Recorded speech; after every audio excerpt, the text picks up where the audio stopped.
नमस्कार। जजमेंट समझिए माला दीक्षित से कार्यक्रम में आपका स्वागत है। आज मैं सुप्रीम कोर्ट के एक बहुत ताजा फैसले पर चर्चा करूंगी जो कि गुजारे भत्ते से संबंधित है। गुजारा भत्ता यानी मेंटेनेंस को लेकर सुप्रीम कोर्ट ने एक बेहद अहम और गेम चेंजिंग फैसला सुनाया है। अब अगर पति अपनी पत्नी पर व्यभिचार यानी एडल्ट्री का आरोप लगाता है और शुरुआत में ही यानी मेंटेनेंस की अर्जी दाखिल होते ही पहली पेशी में पति पत्नी पर एक्स्ट्रा मैरिटल अफेयर साबित कर दे तो कोर्ट को अंतरिम गुजारा भत्ता पर निर्णय लेने से पहले पति की एडल्ट्री के आरोपों वाली अर्जी पर सुनवाई करके निर्णय देना होगा और एडल्ट्री साबित होने पर पत्नी अंतरिम और अंतिम दोनों तरह के गुजारे भत्ते से वंचित हो सकती है। हालांकि कोर्ट ने स्पष्ट किया है कि अगर पति की पत्नी पर एडल्ट्री के आरोप लगाने वाली अर्जी बाद में दाखिल होती है तो कोर्ट पहले पत्नी के अंतरिम गुजारे भत्ते की अर्जी पर निर्णय लेगा, यानी उसका गुजारा भत्ता अंतरिम गुजारा भत्ता देने का वो आदेश दे सकता है और उसके बाद पति के आरोप लगाने वाली अर्जी पर सुनवाई होगी और उसकी अगर उसमें कुछ उसको नजर आता है, कोर्ट को कोई तथ्य नजर आते हैं सही लगते तो उस पर फैसला देगा।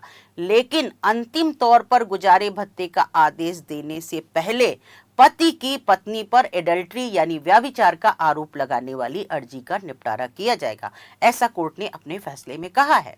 कोर्ट ने बताया है कि पत्नी की गुजारे भत्ते की अर्जी, अंतरिम गुजारे भत्ते की अर्जी और पति की पत्नी पर एडल्ट्री के आरोप लगाने वाली अर्जी पर कब और कैसे सुनवाई होगी, किस स्तर पर कौन सी अर्जी पहले सुनी जाएगी, ये बात कोर्ट ने इस फैसले में बताई है।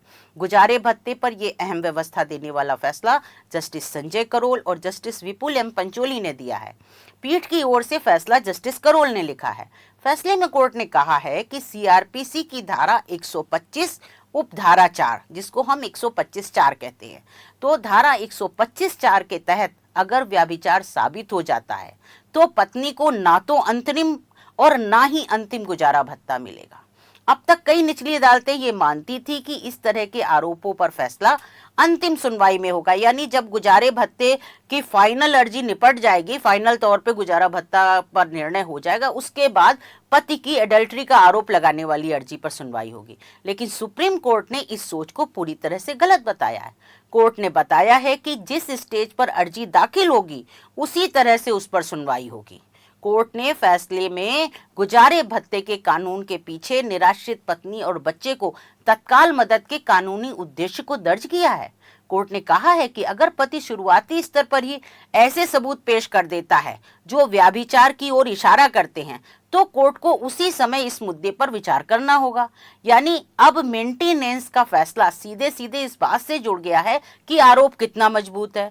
अगर पति ने शुरुआत में ही ऑब्जेक्शन उठा दिया, जैसे ही पत्नी ने अर्जी डाली अंतरिम गुजारे भत्ते की और उसकी पहली पेशी में ही पति आया और पति ने सबूत दिए कि नहीं एडल्ट्री के आरोप लगाए पत्नी पर और जो सबूत पेश किए उनमें प्राइमा फेसी दम है, तो कोर्ट उसी समय पति की अर्जी पर निर्णय लेगी अंतरिम गुजारे भत्ते पर फैसला लेने से पहले। और अगर उसमें दम पाया जाता है तो पत्नी जो है वो अंतरिम गुजारे भत्ते और अंतिम गुजारे भत्ते दोनों से वंचित हो सकती है। ये फैसला राजस्थान के एक केस में आया जहां पति ने अपनी पत्नी पर व्यभिचार का आरोप लगाते हुए गुजारा भत्ता देने का विरोध किया था। हालांकि निचली अदालत और हाई कोर्ट ने उसकी याचिका खारिज कर दी थी और कहा था कि गुजारे भत्ते पर अंतिम फैसला लेने के बाद पति की अर्जी पर सुनवाई की जाएगी। लेकिन सुप्रीम कोर्ट ने इस पर गंभीर आपत्ति जताई। इतना ही नहीं, कोर्ट ने इस मामले में पेश किए गए इलेक्ट्रॉनिक सबूत जैसे तस्वीरें और वीडियो पर भी टिप्पणी की। कोर्ट ने कहा कि पत्नी को इन सबूतों की सच्चाई और वैधता पर सवाल उठाने का पूरा अधिकार है और अदालत को इन पर गंभीरता से विचार करना चाहिए।